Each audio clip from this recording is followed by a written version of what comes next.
And so at this time, I'd ask that you take a look at page 16 in the board book. Over the last several weeks, the administration held several meetings with staff members throughout the building to collect feedback on what was currently working with our freshmen in interventions, current practices that may need to be tweaked or modified a little bit, and then new practices that we wanted to start for incoming freshmen that come in below PSAT benchmarks. The process consisted of several different meetings. We had brainstorming sessions with any staff members that were interested in attending, either after school or during their lunch periods. We met with the reading team and had a planning meeting with them. We had planning meetings with the instructional coaches. Departments reviewed proposed changes. We also reviewed it with Leadership Council, which is all of the instructional coaches together, as well as the building administration. And then the plan that you'll see tonight, we also presented to the staff at a December faculty meeting. So through all of that feedback that we were able to collect and ideas, we came together with a plan that we'll present to you to assist our incoming freshmen who come in below benchmark. So at this time, I'd like to ask Kylie and the instructional coaches to come forward.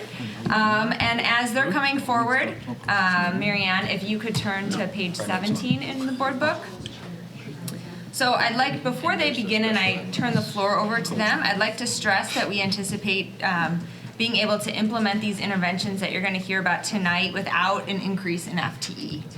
Through restructuring FTE and shifting things around, we don't anticipate an increase in FTE. We do anticipate an increase in the cost of academic support, which is a non-certified staff position. It's traditionally been funded through Title I grant dollars. And through the presentation, you'll hear why we anticipate an increased cost with academic support. So at this point, I would turn the floor over to Kylie Lindquist, Assistant Principal, Curriculum and Instruction. Hi, everybody. So I'm really excited to present this. Because we don't see, would you mind introducing yourself? Just so absolutely. You want me to have them introduce? I'll let you guys introduce yourselves. I'm Wendy Castens. I'm the instructional coach for English and Library. Thank you. I'm Erin Cunningham. I'm the instructional coach for social studies. Christy Hughes, instructional coach for science. Lindsay Mina, instructional coach for math. Lindsay, Christy, how long have you been at RB? I think this is my 14th or 15th year. I'd have to go back and count, but Wendy? 22. 22. And Erin, you're a graduate of RB, I am, correct? yeah. This class is your of 06. fifth year? Sixth year. Sixth year. Mm-hmm. Okay. Thank you. Sorry. No, that's okay. Sorry, I didn't think of that. So I'm very excited about what has kind of been a collaborative effort with everyone in the building, really looking at how do we address students who are coming in below benchmark. And that's something that we've talked about here before and is kind of our constant quest about how do we support our students who come in below benchmark.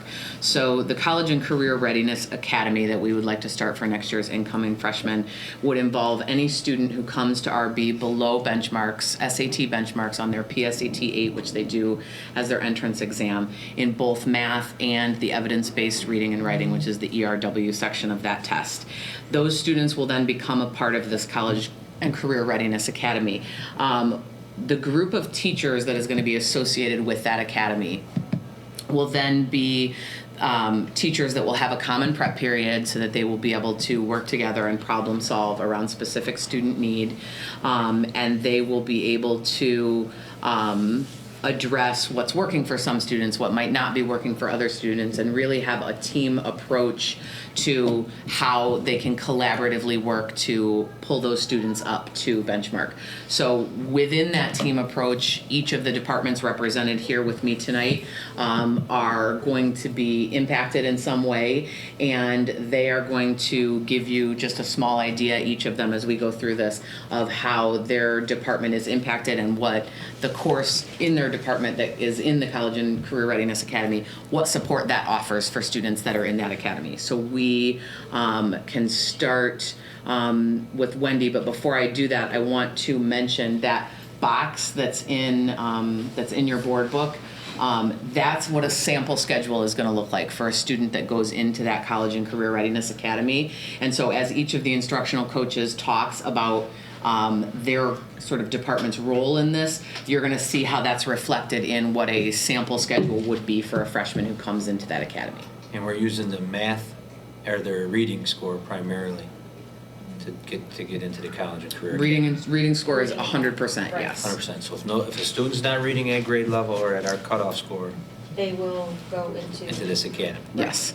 And depending on the cutoff score, so we will keep extended reading, which is right now a full period and then a 25-minute. So if it's third hour, they also flow into 4A. If it's fifth hour, they have 4C and fifth hour. So they have more minutes for So they're reading getting a period and and a half. instruction. But what we brainstormed and used the studies from Read 180 Universal, as well as some of the other schools in the area, that we can, with the students who are close to reaching benchmark, we can use a 50-minute reading period because they're gonna pick up their minutes in the other academic areas. And so that frees up their schedule while we're also giving them an intervention, so they have a little more space in their schedule. And then those students, because they don't need those 25 minutes, they are then able to fit more core classes, so we can try and get them even more focused on the college career readiness path. So that's the shift the English department is excited about for reading, because sometimes that block of extended algebra and extended reading will force a student's schedule to, it's not malleable. Now it will offer them a little bit more space, and then we can target what they really need. Whereas before it was a one-size-fits-all, now we have 2 options for students. So we're very excited. Christy's going to talk science now. Okay, so one of the changes that major change that the science department's gonna put in place is the freshmen that are below benchmark are gonna take earth science as freshmen rather than biology. And the reason for that is the vocabulary that's in the biology classes is really difficult, so we're gonna use infused literacy program with earth science to help them with their vocab skills and their reading skills. And we'll have a reading coach in those classes working with the earth science teacher.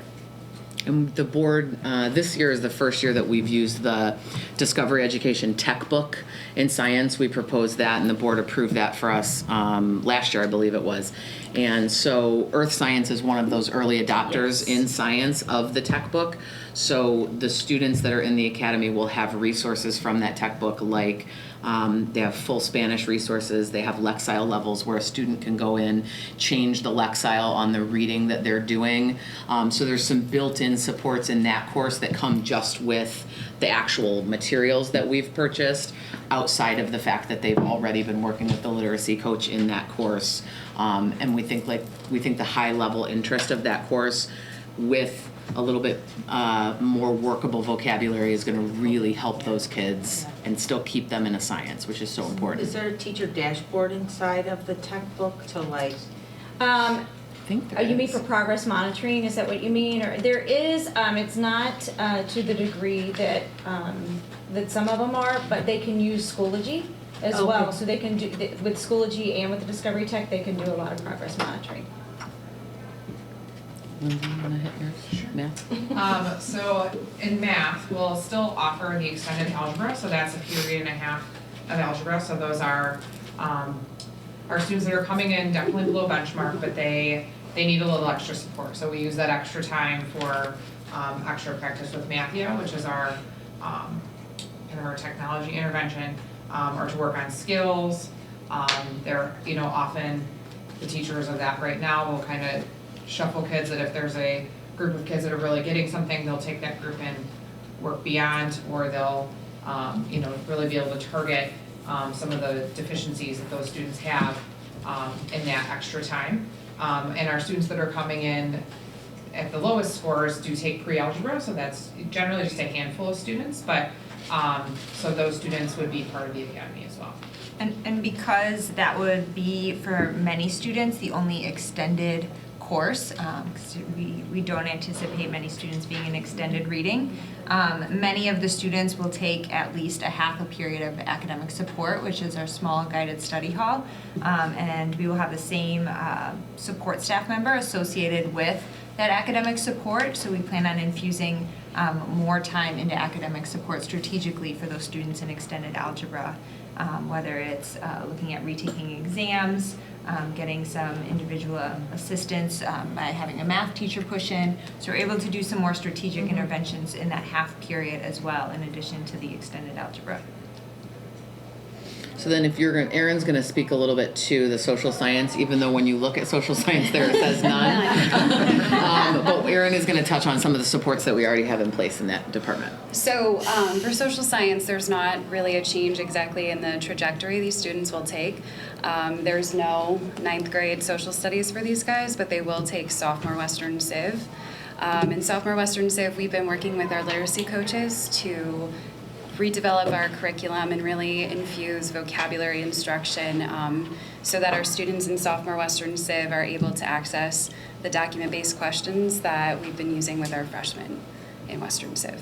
So with the help of the literacy coaches, we've really redesigned and reworked our curriculum. So I would say some students take Western Civ as freshmen if they're at benchmark. If Yes. not, Indeed, One yeah. of the things we're putting in place is that we're giving them some extra supports before they got to Right. take that reading intensive Yes. course as a Yes, sophomore. in order, to access To the be more text. successful. Mhm. Right, that's nice. And I would say some of the best work that I've seen since I've been at RB is the work that has been done with the literacy coaches and the Western Civ, specifically the sophomore Western Civ class.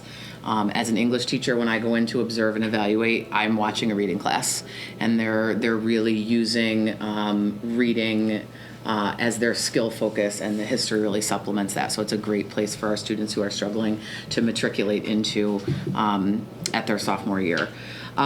So one of the things that we just want to note is that our intention is to expand this academy as students go through their 4 years at RB. And so as they would go into their sophomore year, they would have one less class that's within the academy. As they would go into their junior year, they would have one less class. So we're kind of pulling back a little bit, that release of responsibility a little bit, so that the students are becoming more and more independent, but that we are still there supporting them as they matriculate on. We're also really excited that we're going to have students in a group together, and we can start talking about things like taking them on college visits and letting them see what they're working toward. And we can arrange field trips and career and college exploration. We can look at trades. We can look at what's going on with Triton, and we can really put a program around these students that suits their needs while we support them academically and show them what there is out there for them. And we see, as they go further and further up in their career, and some of the classes get pulled away, there will definitely be students that will no longer be a part of the academy because they'll meet benchmarks and they won't need those supports moving forward. But as students need them, the group gets a little bit smaller. That's why you see the classes in the academy start to dwindle a little bit. Lindsay's going to touch on one more piece of this. There will still be some students who will fall below benchmark in math, but may not fall below benchmark in reading. And so when that happens, since reading is really the main driver that pushes a student into the academy, when that happens, we want to be able to have an intervention in place that works for those students, because not all students who are below benchmark in math need extra time to learn the material. They may just need extra practice. So Lindsay's going to touch a little bit on how we're going to address those students that may not go into the academy. So these are our students that place into regular algebra. So they are not honors algebra students, but they definitely don't need, as Kylie said, that extra 25 minutes. And so what we're looking to do is have these students have an academic support that has a more math focus. And kind of looking at, there's a definite routine, there's, working on their executive functioning skills, but every day there is some math infused into what they're doing. So whether that is looking at a particular skill of the week, or, maybe as a group, algebra is struggling with solving equations, and so that is something that they review, or using that as more time to work on Mathia or other resources that they use in class. So kind of having that, not necessarily the full period because they do have other academic classes, but giving them that little extra that's a varied kind of component of their day, as opposed to sitting, okay, you're in math for 75 minutes now. That academic support class might be 7th period and they have math second. And so a lot of those students that are kind of in the middle would benefit greatly from just like a quick refresher of what was done at 9:15 this morning. And so that kind of is, the hope is that that would give them another dose, but maybe in a different way than just their traditional math setting, and with a different person than their math teacher. And the other benefit of the state adopting the SAT series as their state test is that with the PSAT 8 and any of the PSAT assessments, students, after they take it, get an access code, and they can log on to Khan Academy for free, and that practice is tailored to how the students performed on the PSAT and what skills that they're missing. And so we plan to infuse that into academic support as well for those students. So, in a quick summary, and also in a quick summary for the viewer, and this maybe moved a little quick, the Board of Education over the last few years has been really emphasizing to the administration that we need to increase the number of students that are college and career ready. And that's one of the board goals, which says right now it's currently a student will achieve a 21 or better on the ACT. ACT feels that if a student achieves a composite score of 21 or better, that they should be able to get a C in a traditional college course and or be career ready. The benchmarks for SAT are a numerical number, but SAT feels that if a student can get this score and I think it's a 430 in math or a 530 in math and a 480 in English, they should be able to get a C in a college course and or be career ready. So what basically the administration has put into place is so that any incoming freshman next year, if they are not on pace for those benchmarks as an incoming freshman and at the reading level, they're going into this academy. And if they're at benchmark in reading but not in math, they're now going to be required to take an academic support. The board of the administration will cover this with parents at the incoming freshman Bulldog Night after the first year, but this is a change in expectation. But this is aligning with what the board wanted to see. So the days of students coming in and we know they're not at benchmark and we allow them just to follow a traditional track and maybe they make it, maybe they don't. Now we've put some things in place that if you're not at benchmark when you come in, you're either in extended algebra or an algebra with academic support. If you're not reading at benchmark, you're going into this academy, so you get these additional interventions. So the team has worked really hard. There's been a lot of teacher input. We had a long discussion about this academic support for all the math students because this is going to be a change in culture for parents that have had other kids go through the district. But the math department, and Lindsay, if I'm wrong, this is something the math department, the teachers feel this is the best intervention we can offer, correct? Well, and I think the difference of a student that doesn't like math or math's not their background, if we tell them the first 20 minutes that you're in academic support, math is happening today, whether that is we're working on homework or a skill or whatever, then they have no choice but to do it. And, that will make them, their skills grow.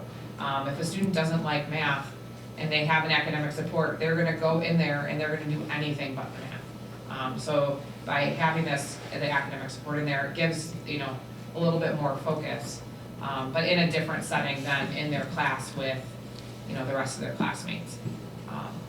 And just that daily routine. So I just think it's a little bit of a different setting, but it will get them that little extra piece that they need. We've shared these interventions with the feeder school superintendents.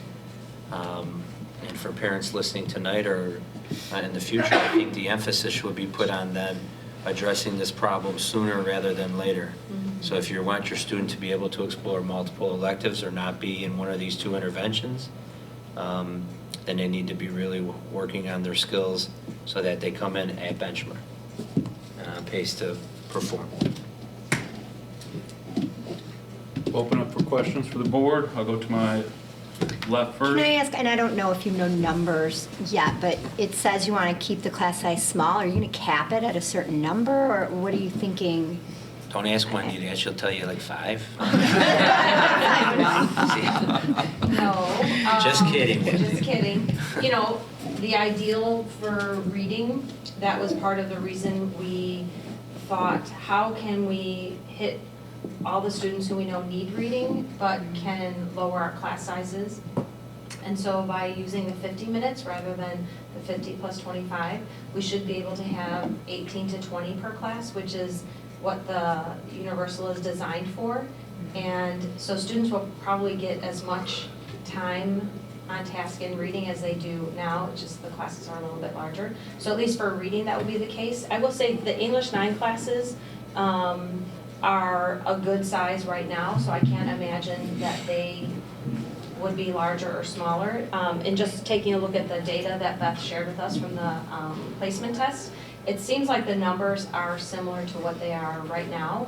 So that's exciting for me because, you know, whenever there's a change, you wonder how it's going to affect students and FTE. And so it seems like it will be similar but different just in terms of numbers. Like there might be 8 English 9 and 5 honors English 9. But for reading, we will have more kids strategically in the intervention because a lot of students try to test out of the extended reading because they want to put a different class in.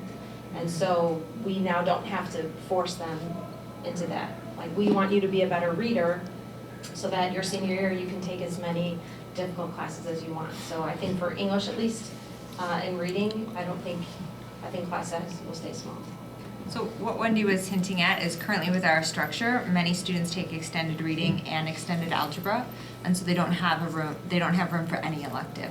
And so by making reading not extended for many of the students, that's why you see in the proposed schedule that they now have many of the students will have an opportunity for electives, whereas before they didn't have that opportunity.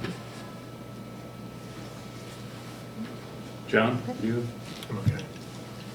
First, I want to thank you. This is pretty impressive. I mean, like they said, the board's been trying to encourage, not that the administration doesn't want to do it, to see how can we really improve in this area. And you obviously put a lot of time and effort into it. And I'm sure the kids are going to be thrilled they'll have an elective the first year, just something little. They can take an art class or music class or something. So but do we have an idea of how many students fit into this group yet for like a year?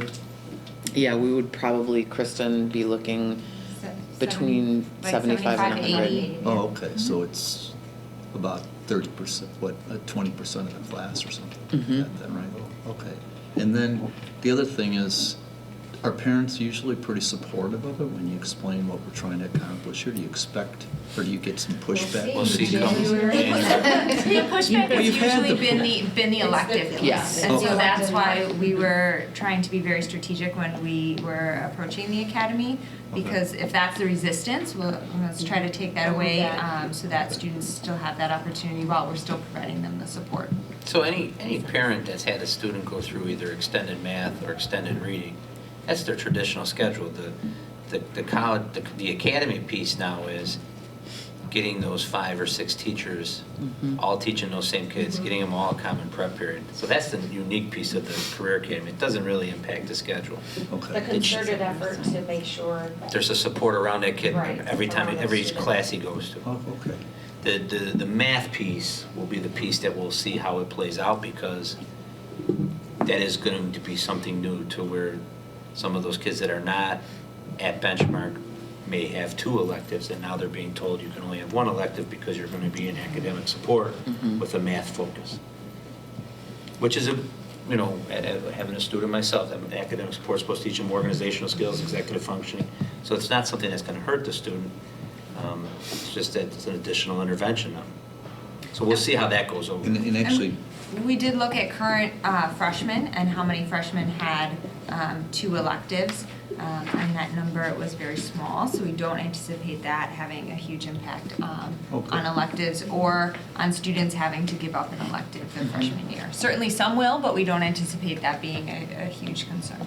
and you answered some of the questions I had in my mind, but one is that your hope is, with the focus on this, some of the kids actually will improve and come Yes. out of this program Yes. and just become in regular program by the Yep. time they're at least an upper class. Yes. That's For very example, positive. now we have, we only have one section of sophomore reading right now where, we see a lot of students who take freshman reading now and then, move out of reading and they go on. But we will have those things in place for the students that continue to need the supports. And don't you have some kind of summer intervention program for the incoming freshmen still? We have Bridge to RB. Does that help Which with these is students? executive functioning, and it's kind of exposure to the different kinds of Oh, courses okay. that the students will A little bit take. different. We are talking about, since we started talking about College and Career Readiness Academy, we have talked about, Dr. Skinkis and Kristen and I have talked about what does it look like if we were to think about putting an intervention class in the summer.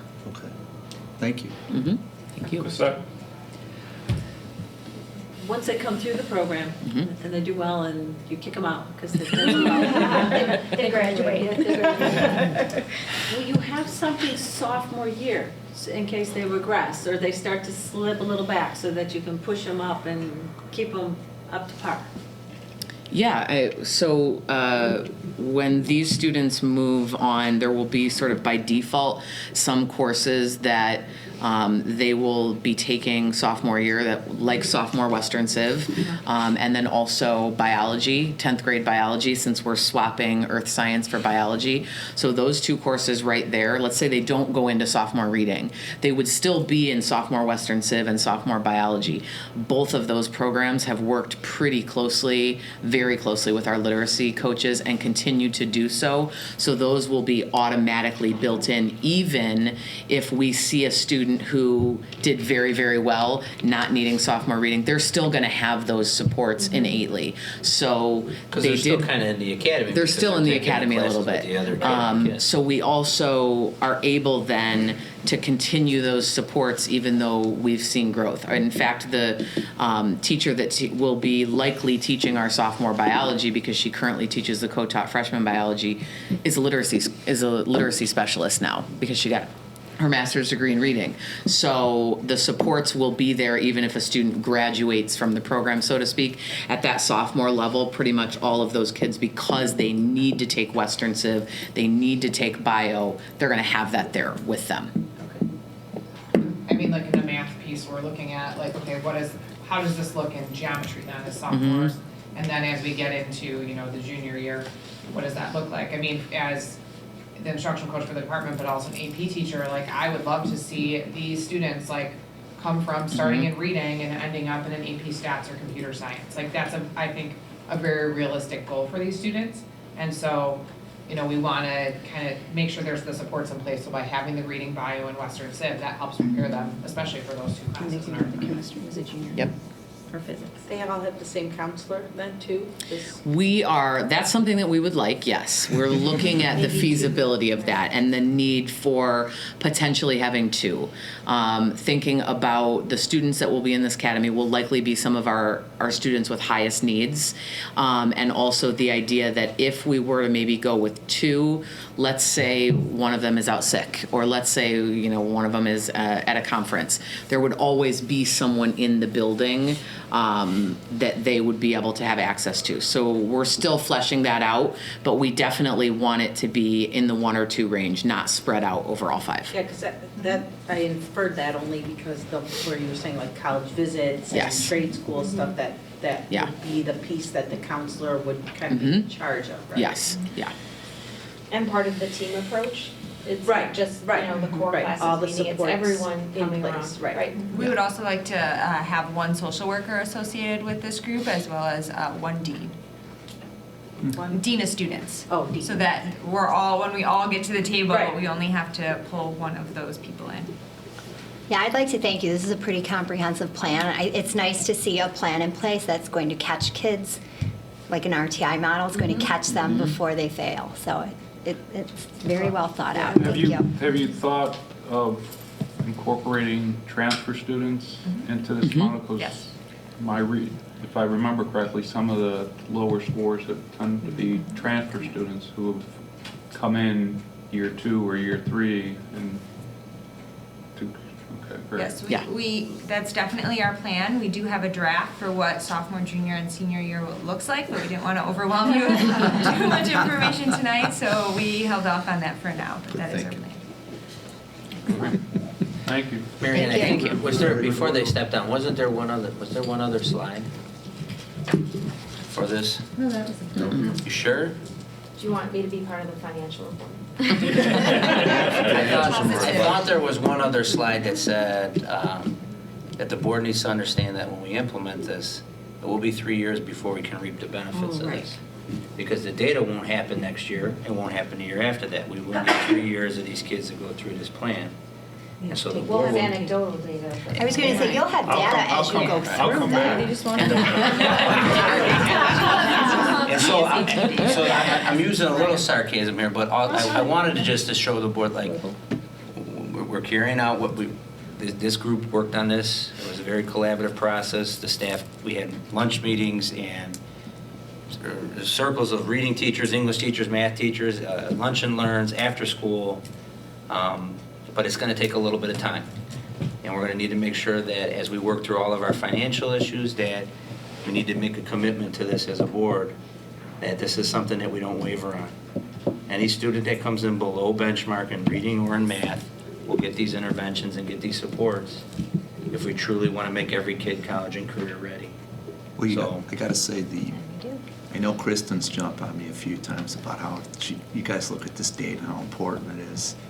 And it's way over my head, obviously, but this is something that appears to be it makes sense without knowing what the data and the statistics are. And, giving a freshman an elective could make or break the difference of the poor kids, right? If they can't take one class they really want to take. And showing them how they can. And show them how, exactly. Through their skills. And having development. a small group focused on this type of student, there's some expertise there and there's some sharing.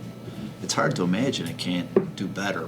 I mean, okay, we'll not know for 3 years statistically, but it seems like a very logical approach into you got to try it. I mean, and we got to support you on trying it, I guess, is what I mean. For a couple of years. Yeah. It's about building that relationship. and Yes, those that's a supports, huge piece, because a too. lot of these kids that are in this situation don't feel that they are welcome in school, right? Or have already Don't have had a bad place. school experiences, right? Yep. In the elementary. Yeah. And so having that team approach, having that sense of community built between them, between their peers Yes. and you as adults, right, is huge. And the Like an consistency, advisor. Right. the consistency piece with the executive functioning and the different layers that a team of teachers who have one period together, as one of our literacy coaches always said, some of the kids in this academy are the kids who don't do school. Right. They're not Absolutely. used to, Absolutely. they don't go through the motions that your academics do. Right. And so, really being able to wrap your arms around them And that's another reason for the elective to be so important, because Yes. they've learned to compensate in other areas, the arts or whatever it may Yep. be, for their lack of academic success. And so to take that away is rough. right. The other thing is, if you believe the more connected the kids are with the school, the better going to do the Yes. socialization. I bless my kids were pretty good students, and they still tell me today some of their favorite classes were the electives with kids. Instead of being in the same AP class with kids for 4 years, well, I know you can't do that, but you know what I'm saying. But they You take take an travel. elective with some kids that are on your swim team or your Yep. track team or something, and those were some of their favorite classes here. Yeah. So I think that's a Absolutely. very positive thing. Yeah. Great job, guys. Thanks. Thank you. Thank you.